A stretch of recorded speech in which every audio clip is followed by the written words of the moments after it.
Voici comment démontra Bolingwango Bonavinanga Mwana. Alors que j'étais pécheur, Yaya Nanga, tu es mort sur la croix. Nakoko kate kobomba, Zemboyo, et Matina motema nanga. Otika kinga ite, Olobaki nanga, amour simba elikia. Yotombo la pengai, koleka makanisi, nanga le plus fond. Bien, chers internautes, je vous salue dans le précieux nom du Seigneur Jésus-Christ. Nous sommes le mardi 19 novembre 2024 et devant le micro, votre humble serviteur Emmanuel Kasousoula, à la réalisation Aïcha Milolo Saïdi, à la caméra Gadidja Odia. C'est votre émission Rema sur la RDC. Rema sur la RDC, ce magazine qui véhicule des messages évangéliques et prophétiques sur la nation congolaise. Dans cette émission, bien chers internautes, nous aurons à développer un thème qui fait l'objet d'un enjeu de l'heure, car c'est de l'actualité de l'heure dans cette nation, la RDC, partout au travers les quatre coins de cette nation, l'on ne fait que parler de la Constitution. Chantonote, avec la complicité de ma réalisatrice, nous aurons à vous fournir des révélations dans cette émission, toujours par rapport à cet enjeu de l'heure qui est la Constitution. Voilà pourquoi dans cette émission, nous aurons à développer le thème intitulé le changement de la Constitution. La voix de Dieu ou la voix des hommes? Voyez-vous, la Constitution, la voix de Dieu et la voix des hommes. Voyez-vous? Mais avant cela, permettez-moi de saluer mon père spirituel, le prophète de la nation Néhémie Lomanga, du côté de l'église Porte de Kanamassina. Je saluerai aussi, pourquoi pas, Maman Mélanie Kabanga, Maman Big Rouge. Je saluerai Ronique Bonyanga, staff, le studio Otem Studio Création. Nous adressons toutes nos condoléances au prophète Eli Kato Oloens de Ciel Ouvert, Heaven Ministry, par rapport à la disparition de son fils. Nous avons suivi cette information dans les réseaux sociaux. Voilà pourquoi tous les studios Otem Studio Création, nous adressons toutes nos condoléances au prophète Eli Kato. Par là aussi, au nom de tout le groupe Voda, toutes nos condoléances au prophète Eli Kato. Bien chers internautes, le changement de la Constitution, la voix de Dieu et la voix des hommes. De mes réalisatrices, suivant un peu ce passage biblique, il est dit ceci, le livre de Ésaïe 55, verset 8, « Car mes pensées ne sont pas vos pensées, et mes voix ne sont pas vos voix. » Là, c'est Dieu qui est en train de lancer ce message au peuple d'Israël. « Car mes pensées ne sont pas vos pensées, et mes voix ne sont pas vos voix. » Voyez-vous, le changement de la Constitution, Dieu et la voix des hommes. Nous devons comprendre, la nation doit comprendre que nous sommes arrivés à un temps crucial, car Dieu permet certaines choses dans un but bien précis. La situation de la constitutionnalité, cette problématique du changement de la Constitution est un enjeu auquel ça demande non pas la pensée humaine, ça demande à saisir la pensée de Dieu par rapport à cet enjeu du changement de la de la constitution. Voyez-vous, car notre nation, nous sommes arrivés comme au temps de l'Égypte. Voyez-vous, Pharaon avait fait un songe, mais ce songe était capital par rapport à toute la nation de l'Égypte. Et ce songe, qui est Dieu qui avait permis ce songe, ça avait un but. Le but de ce songe était quoi?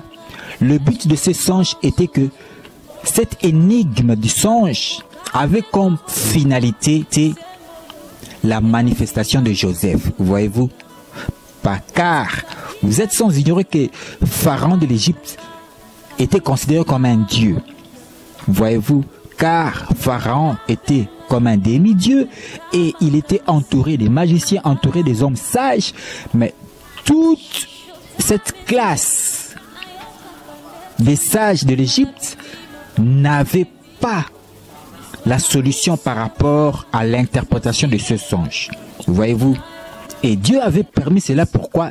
Le but de ce énigme avait pour finalité la manifestation de Joseph. Voyez-vous? Et justement, le problème de ce changement de la constitution, c'est un énigme qui nécessite uniquement de saisir la pensée des dieux. Or, l'on peut essayer de chercher la solution selon les voies humaines. C'est comme aboutissement un chaos pour notre nation, voyez-vous? Car Dieu dit que vos voix ne sont pas mes voix, vos pensées ne sont pas mes pensées. Effectivement, ce que nous devons comprendre, bien chers internautes, par rapport au changement de la Constitution, effectivement, il y a la révélation, mais il y a aussi ce qu'on appelle la connaissance des voies d'accomplissement. Le changement de la Constitution, effectivement, c'est la pensée des dieux. Mais le problème ne réside pas au niveau du changement de la Constitution. Le problème réside au niveau de la connaissance des voies d'application. Comment appliquer cette révélation? Voyez-vous? Et justement, la connaissance de l'application des voies du changement de la Constitution, cela est d'office donné. Cette sagesse est donnée à l'Église. Car c'est l'Église qui a la sagesse de Dieu. C'est l'Église qui est censée donner l'interprétation par rapport à l'accomplissement de ce changement de la Constitution. Lorsque nous disons cela, bien chantons, c'est par rapport à un message qui a été fait en 2017, alors que nous y étions à une année des élections de 2018. Un serviteur de Dieu, en la personne du prophète David Kabila, qui était venu à l'église Mission Trompette. L'église Mission Trompette, bien chers internautes, c'est l'église auquel nous avons fait notre premier pas comme chrétiens nés de nouveau et comme serviteurs de Dieu. Nous sommes de l'église Mission Trompette, notre feu père, le prophète de la nation, Laurent Josué Bonyanga.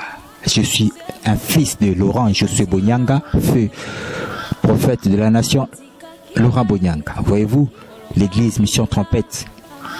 Et c'est dans cette église qu'un c'est en la personne de le prophète David Kabila, HPA,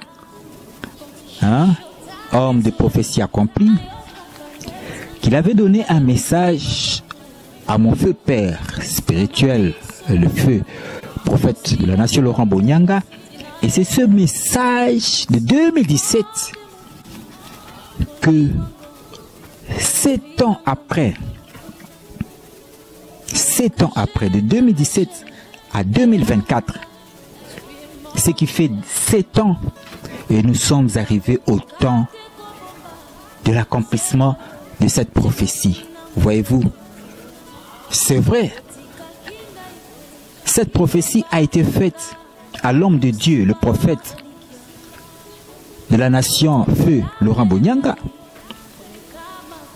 en 2017. Mais c'est vrai. Mais Dieu ne manque pas de personne. Voyez-vous, la prophétie de Dieu ne meurt jamais. Car de la même manière que Dieu avait donné sa mission, la vision au buisson ardent à Moïse, certes Moïse avait fait une part de la mission, mais il est vrai que son fils Josué avait pris la relève et il avait accompli cette mission, cette vision. Voyez-vous, donc Dieu ne manque pas de personnes. Les personnes s'en vont, mais la vision de Dieu, Dieu ne manque pas de personnes pour accomplir, continuer la vision, continuer la mission. Voyez-vous, car sur cette terre des hommes, bien chers internautes, nous sommes comme dans une course à relais. Voyez-vous, comme dit la Bible, nous connaissons en partie, nous prophétisons en partie. Voyez-vous, chacun de nous a une portion de connaissance, une portion de mission, et l'ensemble de cette portion fait la totalité du dessein de Dieu.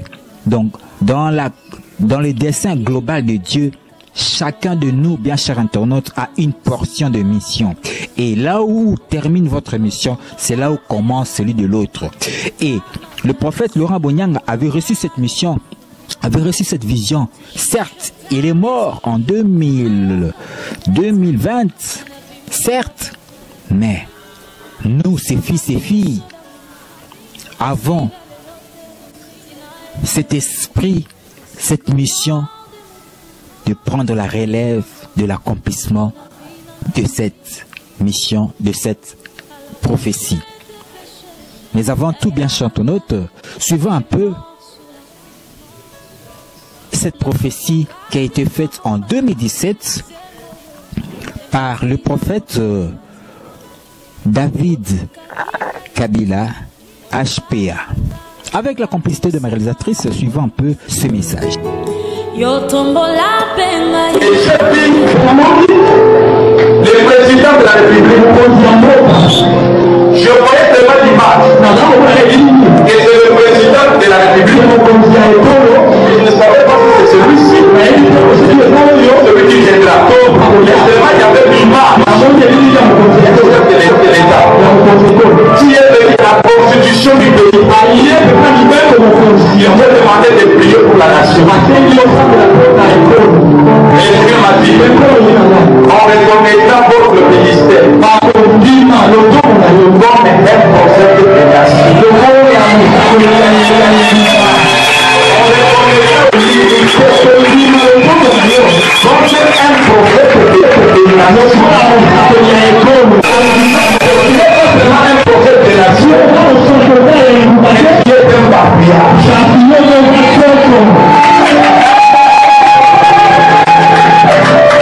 C'est là que je me suis dit à l'église,